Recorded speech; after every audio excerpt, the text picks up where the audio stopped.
Picture this. It's 1996. You fire up your PlayStation for the first time with Tomb Raider. And before anything happens, before a single enemy shows up, before any music kicks in, you're at the entrance of the first tomb in Peru. And it's enormous. The ceiling disappears into darkness above you. You can hear faint and shifting echoes deeper within the cavern. And you feel a sense of awe unlike anything you've experienced in a video game before, because nothing had ever felt quite like this before. What hit you was the place, the feeling that you were somewhere real and ancient and completely indifferent to your presence. Tomb Raider went on to sell 7 million copies on PlayStation alone. The industry watched those numbers very carefully, and then spent the next decade proving it had absolutely no idea why Tomb Raider succeeded. It seems the explanation for Tomb Raider's success was right there on the box, Lara Croft herself, and honestly, at the time, that made sense.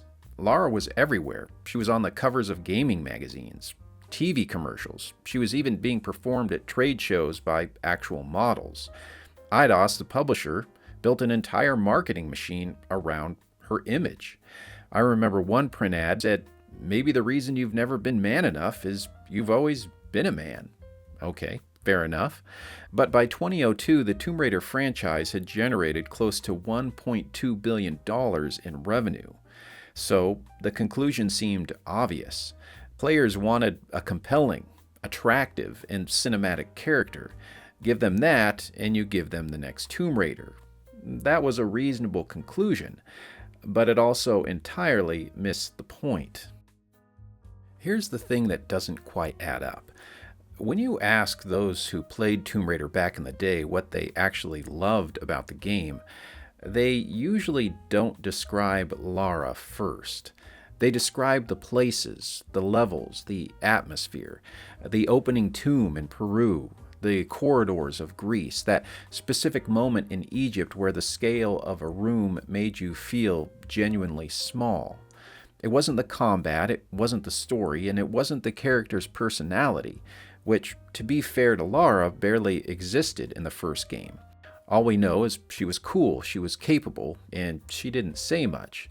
But somehow that was enough, because what the game was actually selling wasn't Lara. It was the feeling of being alone in a space that was much bigger than you.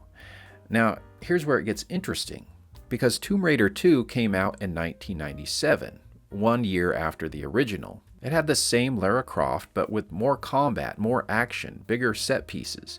It did sell well, but something was already starting to slip, because by Tomb Raider 3, critics and players alike were noting a kind of hollowness. And Lara hadn't changed, which raises a question the industry really should have asked. If the formula was right, if the character was the product, why was the product already getting stale? To answer that, we have to understand something about what the original game actually was. Toby Gard, the designer who created Lara and built the first game, had a very specific vision that had nothing to do with marketing.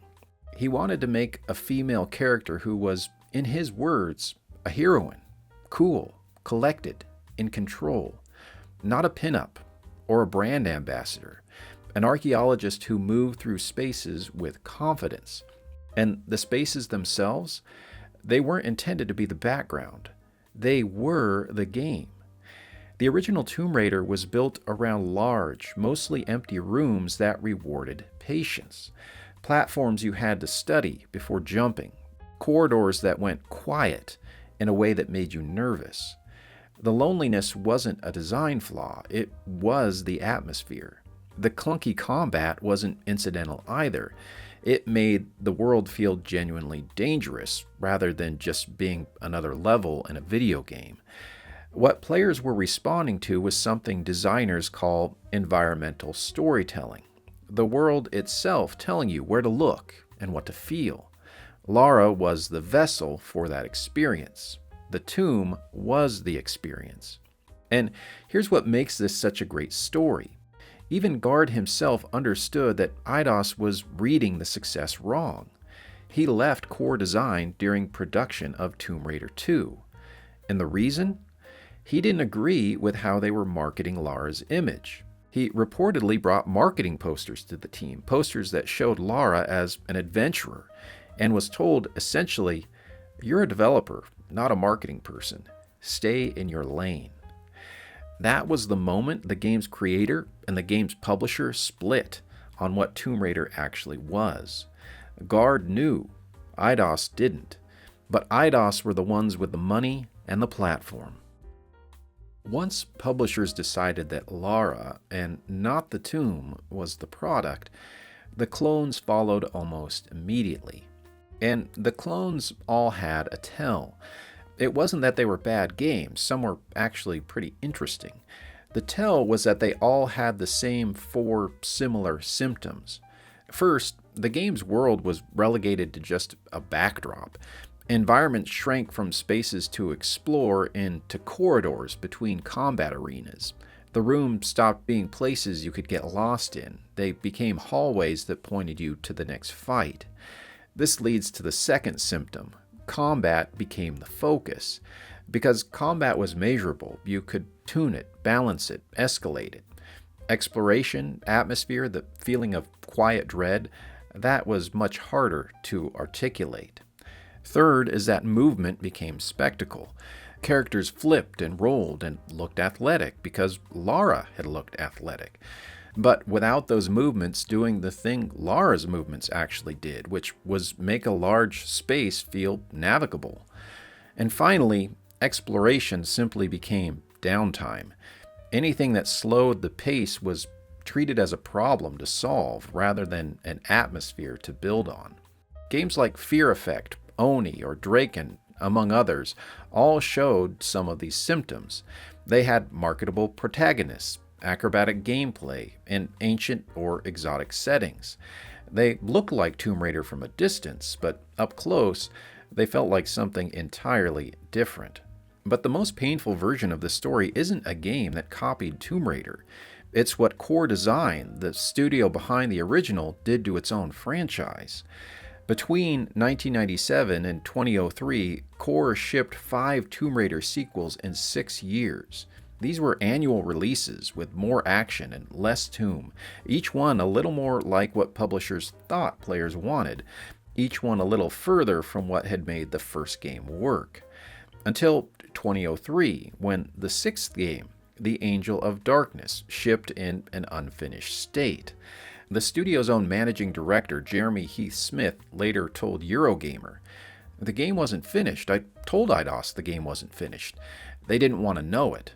It needed another 6 to 8 weeks, but we didn't have that because we were chasing the share price." There's the tell, chasing the share price. At that point, what was important wasn't the design, it wasn't the atmosphere, it wasn't the thing that had made 7 million people buy the first game. By that time, it was too late. The franchise collapsed. Core Design lost the rights. The studio that had built one of the most iconic games of the 90s was shut down in 2010. The damage wasn't just a run of disappointing sequels. The misreads shaped what publishers believed players wanted from 3D action games, and that belief had a long reach. Tomb Raider hadn't invented character-first game development, but it became the most visible proof of that concept. Lara moved products. Lara was on magazine covers. Lara even had brand deals, believe it or not. The lesson publishers took wasn't build a world players want to live in, it was build a character that you can market around. That logic fed directly into the mascot-driven approach that defined the 5th and 6th generation of gaming. Celebrity protagonists, trade show personalities, character branding as a substitute for design clarity. The 5th and 6th generation of consoles arguably produced more forgettable action-adventure protagonists than most eras before or since, because publishers were trying to manufacture the next Lara Croft and kept getting it completely wrong. As we come full circle, here's the irony. For years, the industry treated Lara Croft as the lesson, the character, the image, the brand. But that was never the thing players fell in love with. Players fell in love with the feeling of standing somewhere ancient, the feeling of being completely alone, the feeling that the world existed independently of you. And that's why so many Tomb Raider clones and even its own sequels failed. They copied Lara, they copied the acrobatics, they even copied the marketing. But they never copied the things players were actually buying. A world that felt bigger than they were.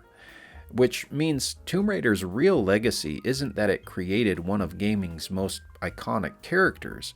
It's that it exposed how easily publishers can misunderstand their own success. Because the industry spent years trying to recreate Lara Croft, when the thing players remembered was where she took them. So I'm curious to know what you think. What's a game you remember not because of the protagonist, but because of the atmosphere? Let me know in the comments below. And if you made it this far, as always, thank you so much for watching. And until next time, happy gaming, my friends.